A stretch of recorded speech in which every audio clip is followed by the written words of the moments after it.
Hello, it's me again, and we're going to be reading another chapter from Harry Potter. We're on to chapter 9 now, The Midnight Duel. Sounds very exciting.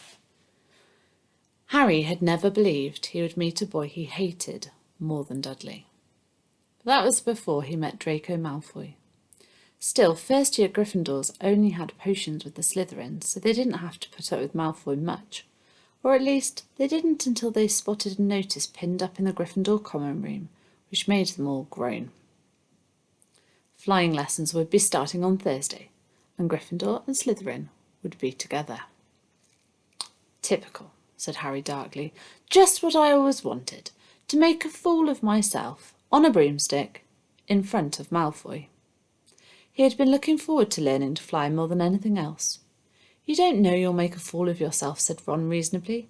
Anyway, I know Malfoy's always going on about how good he is at Quidditch, but I bet that's all talk. Malfoy certainly did talk about flying a lot. He complained loudly about first years never getting into the house Quidditch teams and told long, boastful stories, which always seemed to end with him narrowly escaping muggles in helicopters.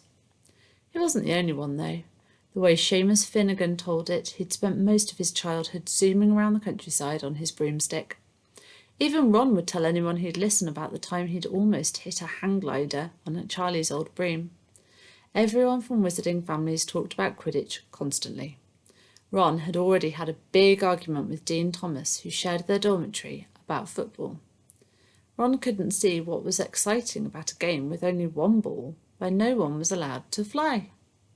Harry had caught Ron prodding Dean's poster of West Ham football team trying to make the players move. Neville had never been on a broomstick in his life because his grandmother had never let him near one. Privately, Harry felt she'd had good reason because Neville managed to have an extraordinary number of accidents even with both feet on the ground. Hermione Granger was almost as nervous about flying as Neville was. This was something you couldn't learn by heart out of a book. Not that she hadn't tried. At breakfast on Thursday, she bored them all stupid with flying tips she'd got out of a library book called Quidditch Through the Ages. Neville was hanging on to her every word, desperate for anything that might help him hang on to his broomstick later. But everybody else was very pleased when Hermione's lecture was interrupted by the arrival of the post. Harry hadn't had a single letter since Hagrid's note, something that Malfoy had been quick to notice, of course. Malfoy's eagle owl was always bringing him packages of sweets from home, which he opened gloatingly at the Slytherin table. A barn owl brought Neville a small package from his grandmother. He opened it excitedly and showed them a glass ball the size of a large marble, which seemed to be full of white smoke. "It's a Remembrall," he explained. "Gran knows I forget things. This tells you if there's something you've forgotten to do. Look, you hold it tight like this, and if it turns red—" Oh. His face fell, because the Remembrall had suddenly glowed scarlet. "You've forgotten something." Neville was trying to remember what he'd forgotten when Draco Malfoy, who was passing the Gryffindor table, snatched the Remembrall out of his hand. Harry and Ron jumped to their feet. They were half hoping for a reason to fight Malfoy, but Professor McGonagall, who could spot trouble quicker than any teacher in the school, was there in a flash. "What's going on?" "Malfoy's got my Remembrall, Professor."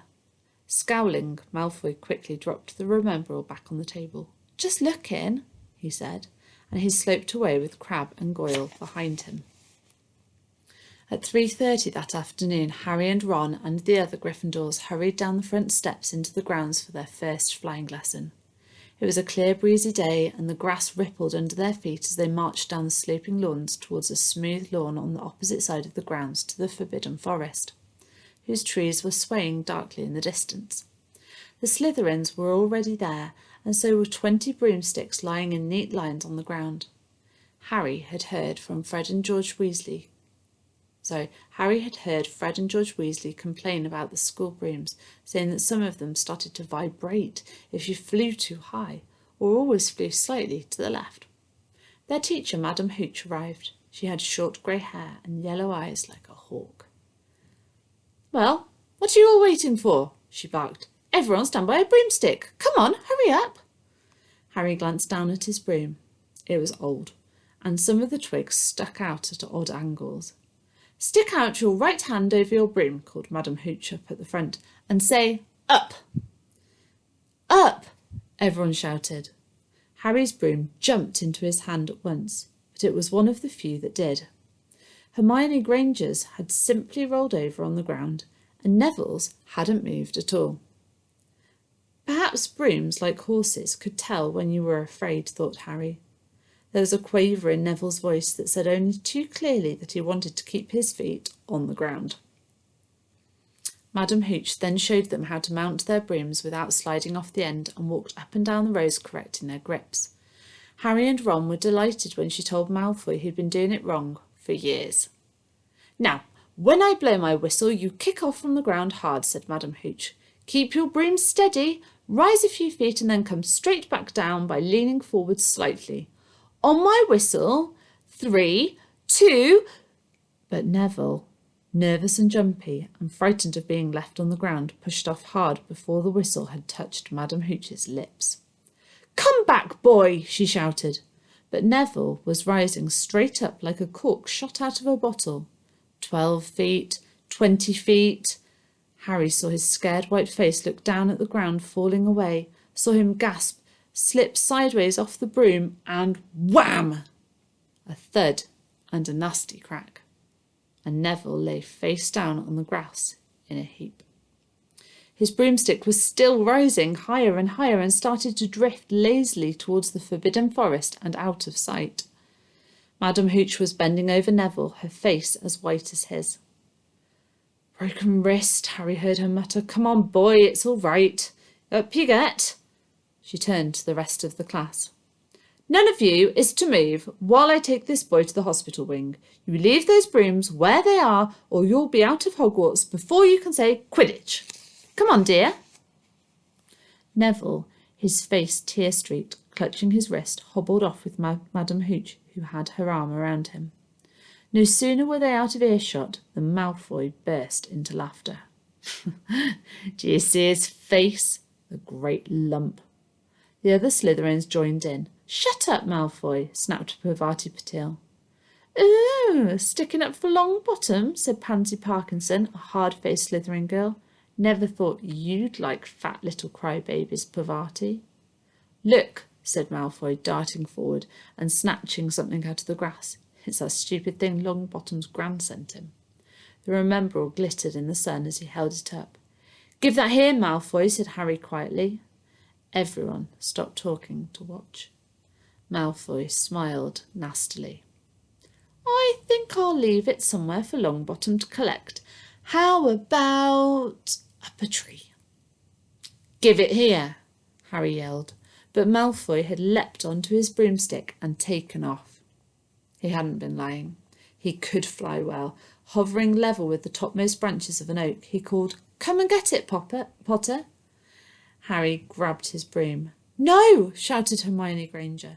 Madam Hooch told us not to move, and you'll get us all into trouble. Harry ignored her. Blood was pounding in his ears. He mounted the broom and kicked hard against the ground, and up he soared. Air rushed through his hair and his robes, whipped out behind him, and in a rush of fierce joy he realised he'd found something he could do without being taught. This was easy. This was wonderful. He pulled his broomstick up a little to take it even higher and heard screams and gasps of girls back on the ground and an admiring whoop from Ron. He turned his broomstick sharply to face Malfoy in mid-air. Malfoy looked stunned. Give it here, Harry called, or I'll knock you off that broom. Oh, yeah, said Malfoy, trying to sneer, but looking worried. Harry knew somehow what to do. He leant forward and grasped the broom tightly in both hands, and it shot towards Malfoy like a javelin. Malfoy only just got out of the way in time. Harry made a sharp about turn and held the broom steady. A few people below were clapping. No Crabbe and Goyle up here to save your neck, Malfoy, Harry called. The same thought seemed to have struck Malfoy. Catch it if you can, then, he shouted, and he threw the glass ball high into the air and streaked back towards the ground. Harry saw, as though in slow motion, the ball rise up in the air and then start to fall. He leant forward and pointed his broom handle down. Next second he was gathering speed in a steep dive, racing the ball. Wind whistled in his ears, mingled with the screams of people watching. He stretched out his hand a foot from the ground. He caught it just in time to pull his broom straight, and he toppled gently onto the grass with the remembrall clutched safely in his fist. "Harry Potter!" His heart sank faster than he'd just dived. Professor McGonagall was running towards them. He got to his feet, trembling.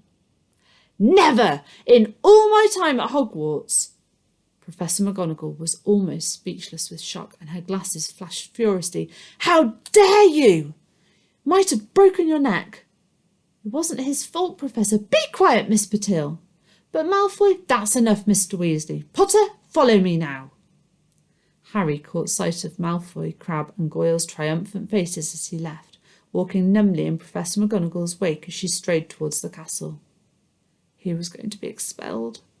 He just knew it. He wanted to say something, to defend himself, but there seemed to be something wrong with his voice. Professor McGonagall was sweeping along without even looking at him. He had to jog to keep up. Now he'd done it. He hadn't even lasted 2 weeks. He'd be packing his bag in 10 minutes. What would the Dursleys say when he turned up on the doorstep? Up the front steps, up the marble staircase inside, and still Professor McGonagall didn't say a word to him. She wrenched open doors and marched along corridors with Harry trotting miserably behind her. Maybe she was taking him to Dumbledore. He thought of Hagrid, expelled but allowed to stay on as gamekeeper. Perhaps he could be Hagrid's assistant? His stomach twisted as he imagined it, watching Ron and the others becoming wizards while he stumped around the grounds carrying Hagrid's bag. Professor McGonagall stopped outside a classroom. She opened the door and poked her head inside. "Excuse me, Professor Flitwick, could I borrow wood for a moment?" "Wood?" thought Harry, bewildered. Was wood a cane she was going to use on him? But Wood turned out to be a person. A burly fifth-year boy who came out of Flitwick's class, looking confused.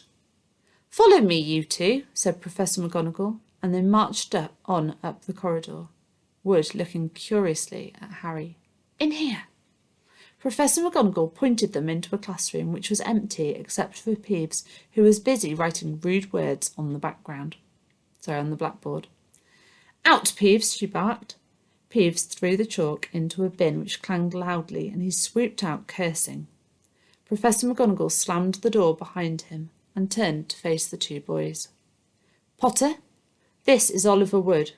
Wood, I've found you a seeker." Wood's expression changed from puzzlement to delight. "Are you serious, Professor?" "Absolutely," said Professor McGonagall crisply. "The boy's a natural. I've never seen anything like it. Was that your first time on a broomstick, Potter?" Harry nodded silently. He didn't have a clue what was going on, but he didn't seem to be being expelled, and some of the feelings started to come back to his legs. "He caught that thing in his hand after a 50-foot dive," Professor McGonagall told Wood.